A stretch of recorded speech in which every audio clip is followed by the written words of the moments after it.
video series is sponsored by Black Wall Street, the Board Game. Real people, real businesses, real possibilities. Join our Facebook group for updates and sales promotions. Check out our website, trueforever.com. Hit the tab, Black Wall Street, the Board Game. Real people, real businesses, real possibilities.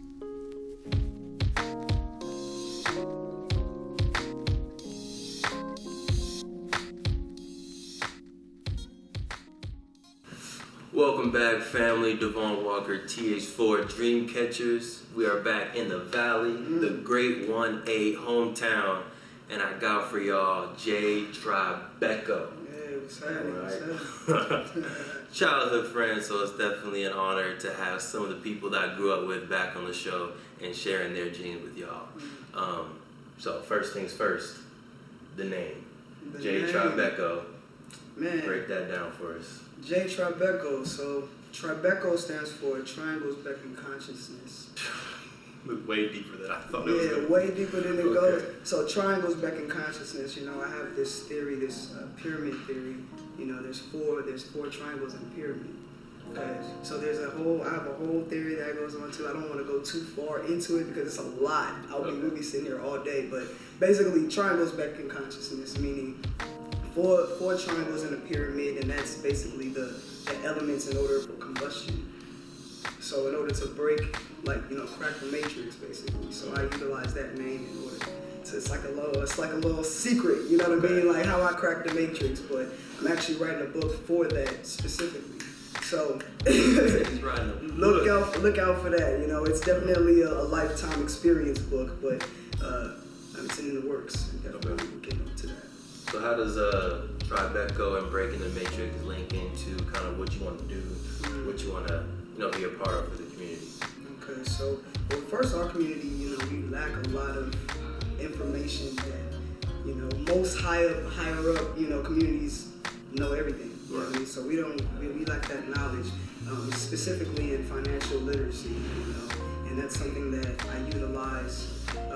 My platform as a barber, I use that to get closer to people so that we can, get into an intimate setting because, finances are very much like a, sensitive subject, you know what I mean? I like to get that intimate personal connection with people so that we can further give them the resources so that they can, create a legacy for themselves, so, build stability for their families to come and everything like that. So crack that matrix, man. We got with that knowledge. They say knowledge is power, but it's actually the activation of the knowledge. You know what I mean? The use of the knowledge is power. So cracking that matrix, TriBeco. So with that, what is the big picture dream? When you finally crack that matrix, when you're able to kind of share the information about financial literacy with the folks you're coming in contact with, what are you hoping that turns into 10, 20 years down the line for either your family or for your community? I want comfort for my people. I want comfort, that's, like I said, financial problems, financial instability, that's like the biggest stress in the households. So I just want people to be comfortable and feel safe and protected in what they have. And all their hard work doesn't just go to waste. So that's what I want for my friends and family and my community. I feel like my friends and family, you friends and family. So you're part of my community. You know what I mean? We all need it. And comfort, comfort is what I want. So, Okay. Taking a step backwards, because we are at West Valley Boys and Girls Club, shout out, beautiful place. Shout out. Can you talk a little bit about, growing up, childhood, and particularly maybe like what this space did for us or did for you in your adolescence? Man. Back when we were troublemakers. Yo, first off, I'm just so thankful that I had this spot because I was a hard-headed kid, but I had a lot of potential.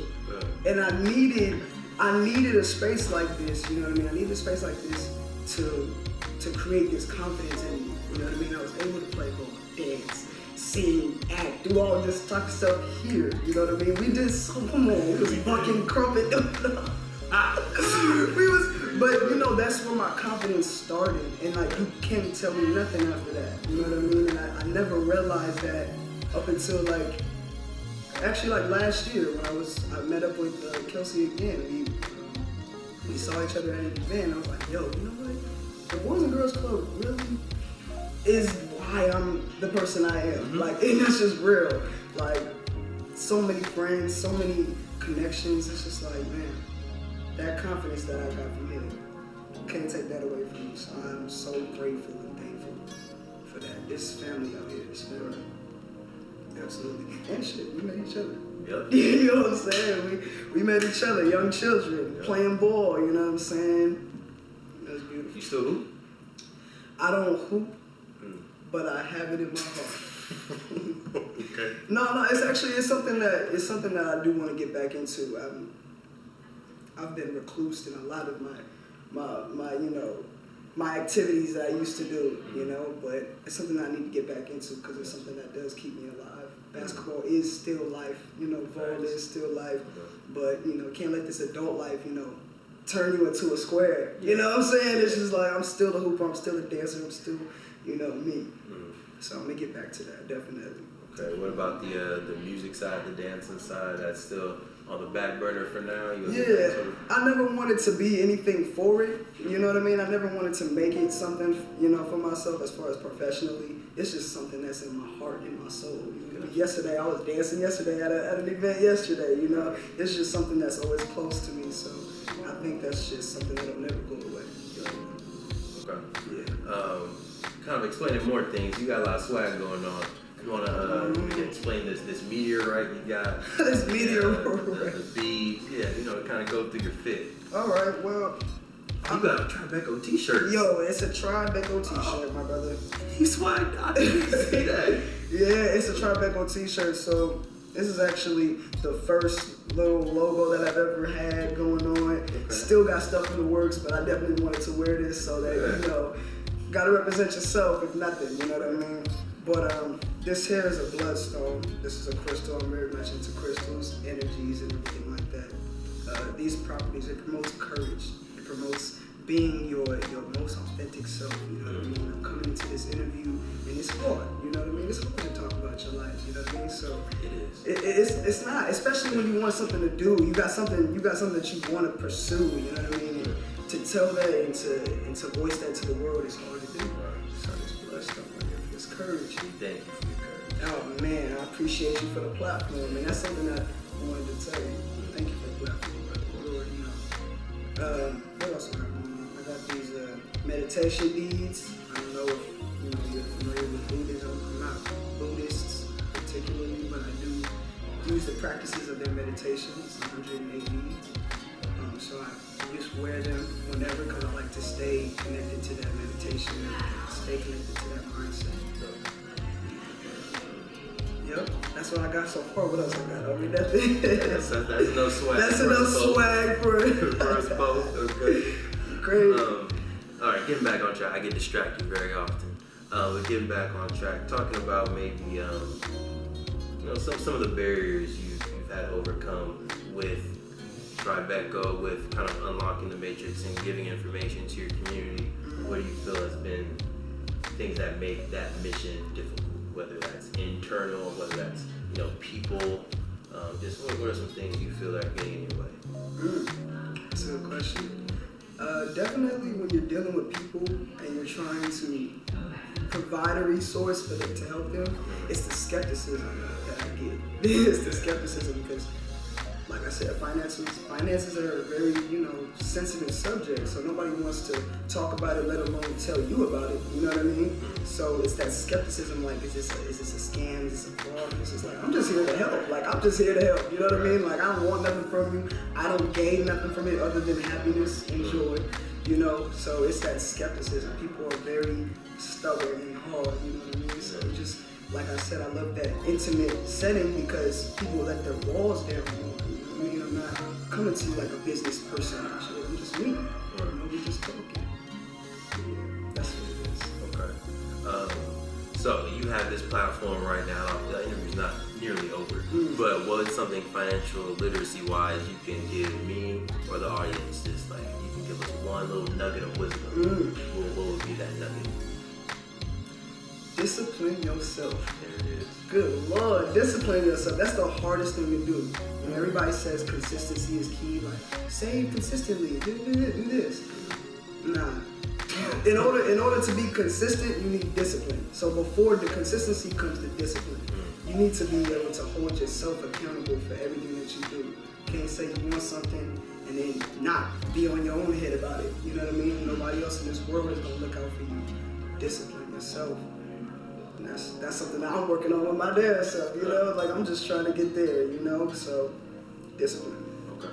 I think I've seen some of Will Smith's videos as well. He's been saying similar thing like self-discipline. That's my man. Yeah. That's my man. Yo, him getting the Instagram is like the best thing that ever happened for the people. Come on, yo, like he says so many gems. It's like, thank you for having this, for having these videos so we can watch it over and over again. Man. You know it works because you see where he's at in his life. Exactly. And so if he's saying self-discipline, then it's like, all right, I'm gonna listen to Will because he's the prince, now the king probably. Absolutely. So listen to that wisdom. Yeah, absolutely. Okay. Are there any other people that you're kind of looking up to for motivation? So Will Smith might be one of them. Is there anyone else that you're following on Instagram or Twitter that kind of feeds you life and keeps you motivated? You know what's crazy? I look up to this man named Tim Story. He's actually like a spiritual guru for like Oprah and Steve Harvey and all these people. Not too many people know about him, but the celebrities and all them higher up people, whatever, they know about him. They seek him for advice and wisdom to get their lives together. This man says the most amazing things, you know what I mean? So you gotta go look up Tim's story. You know, he's a dude from Compton that, you know, just made it work. Made it work and went his own self, you know what I mean? And then was able to reflect that onto others. So Tim's story, he's one of them. I think that's probably the biggest guy that I look up to. Everybody else, I mean, I feel like we all have like those same people, but Tim's story is definitely somebody that I know, you know, not too many people know of. Okay. Along those same lines, what are other resources or tools that you feel are helping you with your mission to spread financial literacy and information? So, you know, Tim's story might be the motivation for you. Maybe you're passing on his lessons and his stories to other people. What other tools or people are helping you in your mission? My sister, actually. My sister, she's actually the reason why I started getting into financial management, anything like that. She's licensed right now. She's in financial management. So she's actually the one that started this all over.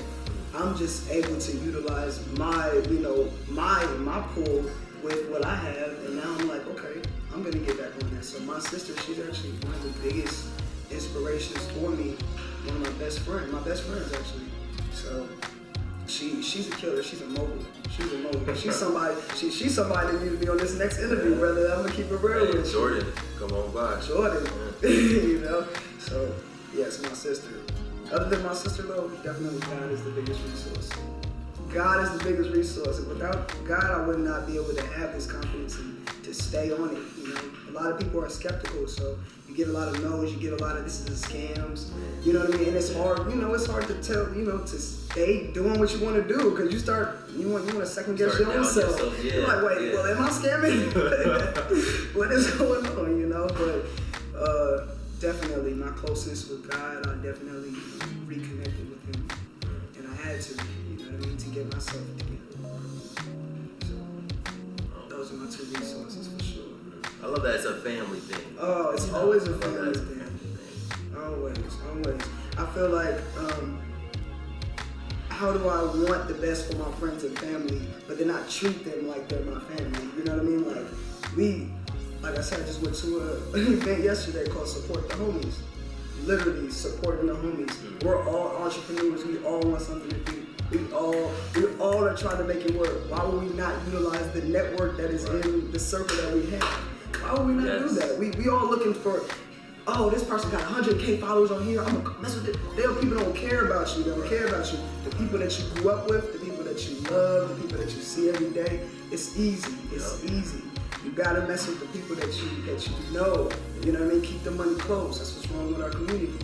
We don't keep our money close enough. And that's why we just give it away to other communities and shit. We don't have it. So man, keep that closeness, man. Family is everything to me. Family is everything to me. For sure. Love that.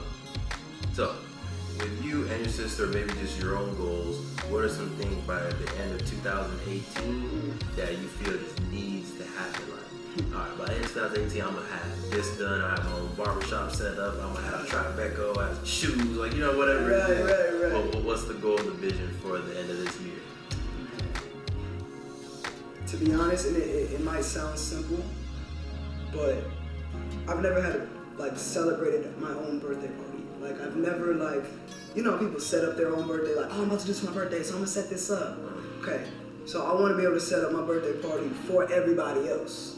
You know what I mean? So all my friends and family that are now financially, you know, stable and they got an idea and a blueprint of where their life is going, nothing's up in the air, I wanna celebrate that. I wanna celebrate that stability.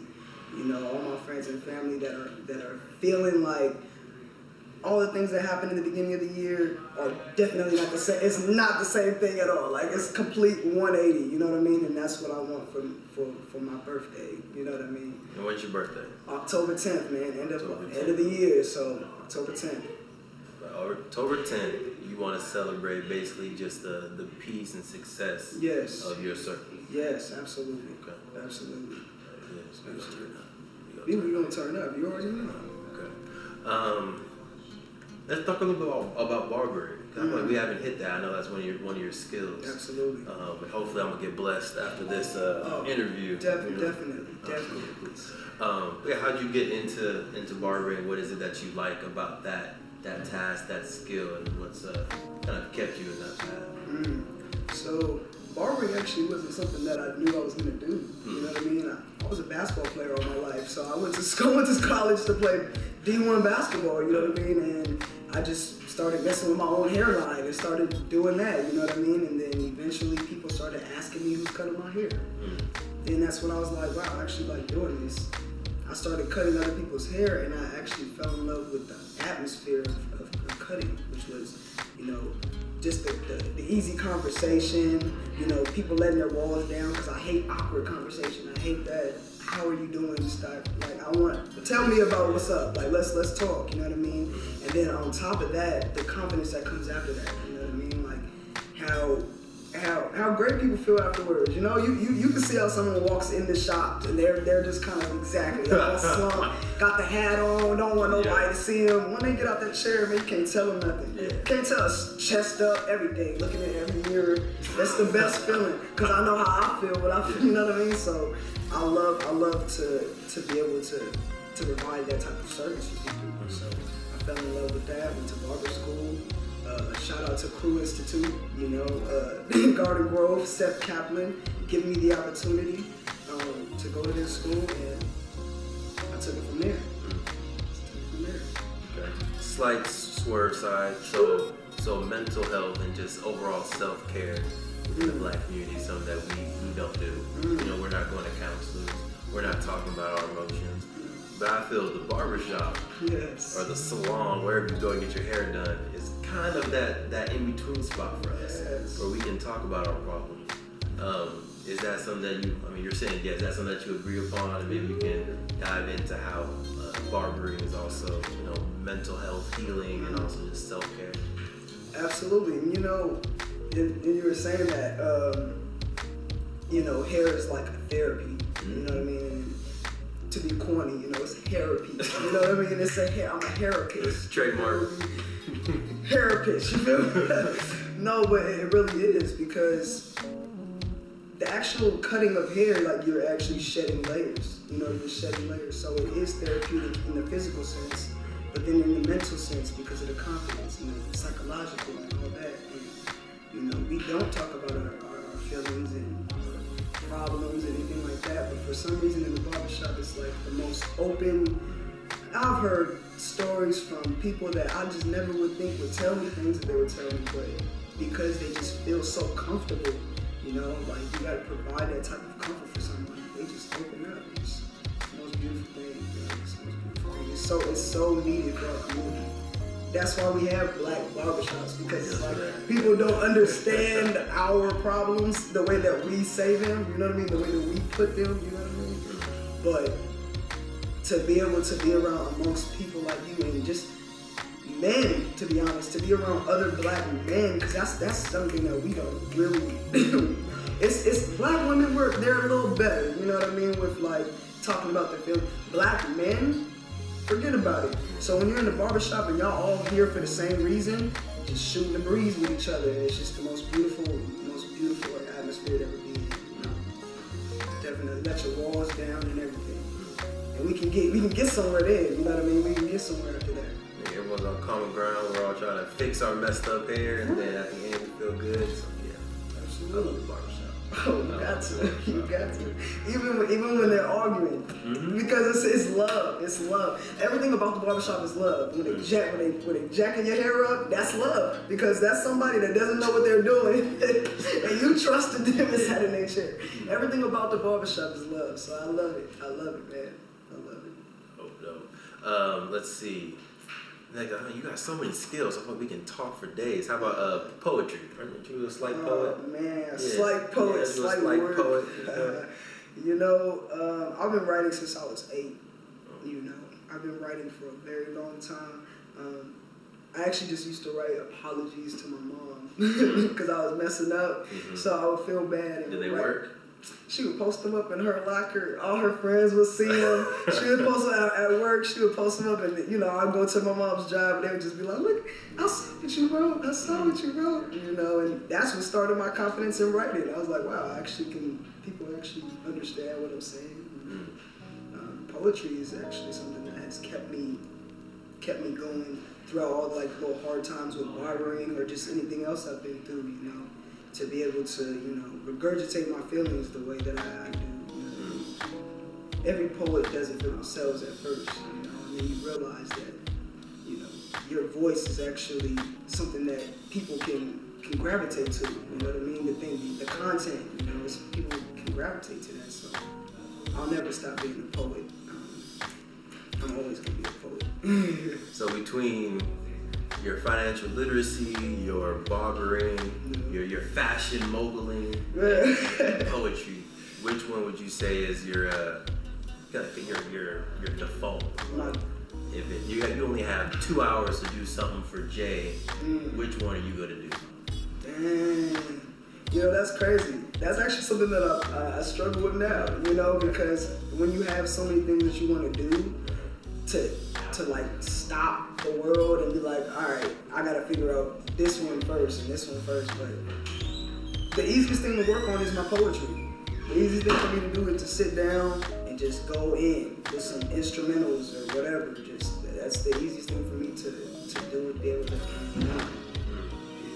But something for my career, financial management, easy. You know what I mean? Because I'm gonna help revolutionize the financial management industry. You know, because the way that I speak to the people that I talk to is not like regular financial consultants and stuff like that. So that's something that I definitely would say is what my main focus is. But poetry is definitely something that I use. Okay. What's your most Jay poem? Like, it's like, this poem is me. Like, man, I poured my heart into this poem. Yeah. Like, which one is that? I know you probably got a few. It's funny because it's like the most inappropriate poem too. Like, and I hate that. You know, I hate that it's like so inappropriate, but at the same time, it is me. You know, and like, I would start it off, but I don't know if you're trying to hear that. Yeah, go ahead. We already do it. Alright, we already do it. We already do it. Alright. You got that right? Dang, okay. Y'all in for a treat here. Alright, real quick. This be the gas that fuels the ego. I wish I could fuck the trees, I'm so eco. Us wet leaves battle while other leaves blow. Our stems are callous, but still we grow. The leaves hold down the concrete like that's all they know. Like dead black bodies traveling with gravel beach shores. There's no need for palm shade over truth. Shame is on you. all the shells to the sky that all of hell can deny. Damn, that flower fine, growing amongst the power lines. Black women build trees between their power thighs, paralyze the paradigm. Niggas been burning bridges way before candlelights. Damn, it's right, damn, it's right. I'm not gonna say the end because the end is too much, but yeah, that's it. That's it, but I love saying that one. That's my favorite one. Man, that was a good surprise. I didn't know you were gonna memorize some stuff. Oh, yeah, I'm sorry, I had to. Okay, so poetry. Is the book that you're working on, is that a poetry book or is that it's like a life health book. Health wealth book. We'll say it that way. Health and wealth book. There's a documentary on Netflix. I think it's called Health as Well. Have you peeped that yet? No, I haven't, but I've seen it. I've seen it across my little categories thing. I watch a lot of documentaries. I gotta get to them all. Yeah, check that one out. Common's in it, Jermaine Dupri's in it, Game's in it. It's basically about like the hip hop world, and they're trying to promote more healthy actions, more healthy lifestyle. Oh, that's amazing. Yeah, it was pretty dope. I'm definitely checking that. So we got one last thing, the visualization exercise, and then obviously you have time to just shout out all the different brands where they can find you on Instagram, where they can text you for a haircut, all that good stuff. Absolutely, right? absolutely. So the visualization exercise involves a little bit of trust, which I think we got. We got the trust. So we need you to go ahead and close your eyes. Close my eyes. Yep. We're gonna start off with a few deep breaths in, deep breath in.